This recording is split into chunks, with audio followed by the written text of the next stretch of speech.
What's going on, guys? I am Switters. Welcome back to the channel, and really kind of big news coming out about Modern Warfare 2. The game might be quite rocky. You know, the launch might have been quite rocky. It still is.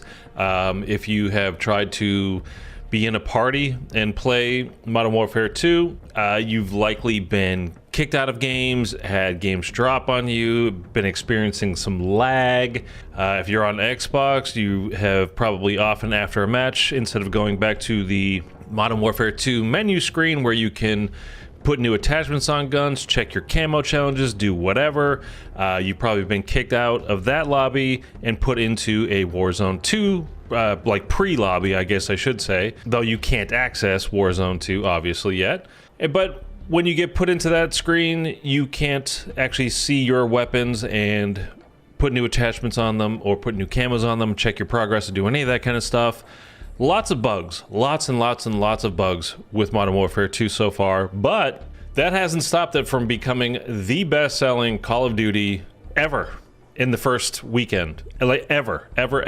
So I'm going to leave a link to this article down below. You can check it out for yourselves if you like. But I'm just going to go right through it.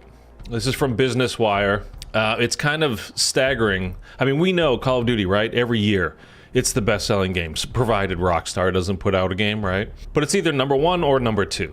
Like literally every year for what, 15 years now, something like that. And man, they crushed it this year as far as sales go, at least. The game itself, like I said, lots of bugs, but you know, I guess that doesn't matter. It's the name brand recognition. Call of Duty and Modern Warfare, the two names together, absolutely killing it. So, Modern Warfare 2 tops $800 million in sell-through in 3 days. Delivers the largest opening weekend in franchise history. Call of Duty Modern Warfare 2 sets new records for unique players and hours played for a premium Call of Duty launch. So it means obviously, understand the $800 million. I mean, you get that part, but people, I mean, again, it's just over 3 days. So take this with a grain of salt. You know, they're setting records for amount of hours played and unique players over the course of those 3 days. But again, if you just got it, obviously you're going to be playing it, even if there's bugs, even if there's glitches, even if there's some weird stuff going on. Like me and my friends have been, struggling to stay in a lobby after a match because we're in a party system, and that's, like I said, that's messing things up and making things difficult. We're still on and we're still playing. So anyway, it's not like people played it and like, oh no, forget this, and then return the game or anything like that. People are playing it. It becomes the biggest entertainment opening of the year, meaning across all entertainment, not just video games, but all entertainment. Launch weekend outdoes Top Gun Maverick and Doctor Strange in the Multiverse of Madness box office openings combined. Now that's opening combined. Those 2 weekends opening combined. Top Gun Maverick is like 1.5 billion in sales for its entire run so far. So this should, I mean, Call of Duty every year makes billions of dollars from the current game. Not necessarily just from game sales alone, but in-game sales, the bundles and all that kind of stuff that they put out. That's where they make actually most of their money. So Modern Warfare 2 will definitely make more money than Top Gun Maverick over the course of the full year. But, it's a staggering number anyway. Anyhow, this is the article proper here. Activision's Call of Duty Modern Warfare 2 has become the #1 top-selling opening weekend ever in the franchise, delivering more than $800 million worldwide in sell-through following the first 3 days from its release on October 28th, 2022. The blockbuster opening tops any of the biggest worldwide box office openings of 2022, surpassing Top Gun Maverick and Doctor Strange in the Multiverse of Madness worldwide box office openings combined. Again, that's openings, not total open, just their opening weekends. Modern Warfare 2 also set a new franchise opening weekend record as the #1 top-selling Call of Duty digital opening through its first 3 days. Developed by Infinity Ward, the release of Modern Warfare 2 represents a bold new direction for the entertainment franchise, which will continue with the upcoming release of Call of Duty Warzone 2.0 on November 16th. Thank you to our talented team that has created magic through extraordinary artistry and technology, and to the global community of players who find joy and connection through Call of Duty. This milestone belongs to them, said Bobby Kotick, CEO, Activision Blizzard. Through only its first 3 days of release, Modern Warfare 2's opening topped the previous 5-day franchise records set in 2011 by Modern Warfare 3 in sell-through to become the biggest opening ever in Call of Duty.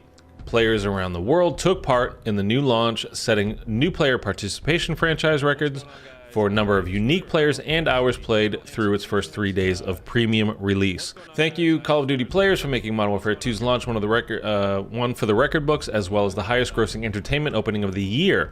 It's our honor and privilege to deliver such a historic launch weekend for the best fans in the world, said Joanna Ferries, General Manager, Call of Duty. As amazing as this opening has been, Call of Duty has much more in store. An unprecedented level of support for the Modern Warfare universe is on the horizon, and Warzone 2.0's launch is right around the corner. It's an incredible time for the franchise. Modern Warfare 2 is available worldwide on PlayStation 5, blah, blah, blah, and, Xbox, PC, etc. So, it's once again made a ton of money. It is once again going to be the #1 best-selling game for the year. I mean, if Vanguard was the #1 best-selling game, obviously Modern Warfare is going to be. So anyways, those are the numbers. I want to know what you guys are thinking as far as how are you enjoying the game so far? Like I said, there's so many issues. There's lag issues, there's connectivity issues, there's party issues, there's menu issues, there's UI. The UI really isn't an issue, meaning that it's not broken. It's just a terribly designed menu system, as far as I'm concerned, at least. I just think it's designed horribly. But the other stuff are issues. Now, it's launch, so there's always problems when you're playing an online thing on launch. I get it, but for a game that makes this much money every year, and Modern Warfare 2019 had set records too. That was the best-selling game in franchise history since Modern Warfare 3, something like that. Over a decade beforehand. So, the money's not an issue. They shouldn't be coming down to crunch time. They should be hiring plenty of people to handle all these problems, to test all of these things before the game launches. One of my biggest things, and this is what I was having conversations with my friends about, over this past weekend and since launch, really, I really wish that instead of trying to reinvent the wheel every year, Call of Duty meaning, with this new UI, hiring people from Hulu to come over because streaming is the biggest thing, to make the menus look more like that. Like, forget all that stuff. It just made things worse. They're trying to fix something that isn't broken. But they also, I think, need to scale back on launch, at least, especially with this game. Now that we know it's a 2-year cycle game, we're not getting the next game. It's not coming next year. It's coming the following year. We already know that. We know this is a 2-year cycle game. So scale back. Go back to go back to the original Modern Warfare 2 or Modern Warfare 3. Have a limited number of modes at launch. It could be, here's the campaign. Then you've got TDM, you got kill confirmed, you got S&D, you've got hardpoint and domination. Okay, great. Launch the game with that. A week later, if the servers and everything is working properly, everything's going fine, there are no issues, go ahead and release the next bit that you want to release. Or do these kinds of updates once a month. String things out a little bit. You're going to have to keep our attention for a while, but instead of just giving us a whole bunch of stuff at launch and things just go haywire, strip it back, make it simpler, and then make sure it works perfectly, and then add on to that base. Don't just give us everything all at once and it's all screwed up and good luck to you, and you'll get 2 games in and 2 to 3 games in an hour because you're going to be disconnecting and having to reconnect, re-party up. Can your friends get in? Let me check the menu screen. I want to check my camo progression. I got to put some attachments on. All this kind of stuff. Like, fix it. Anyways, I want to know what you guys think. Crazy amount of money, man. Crazy amount of money that this game makes.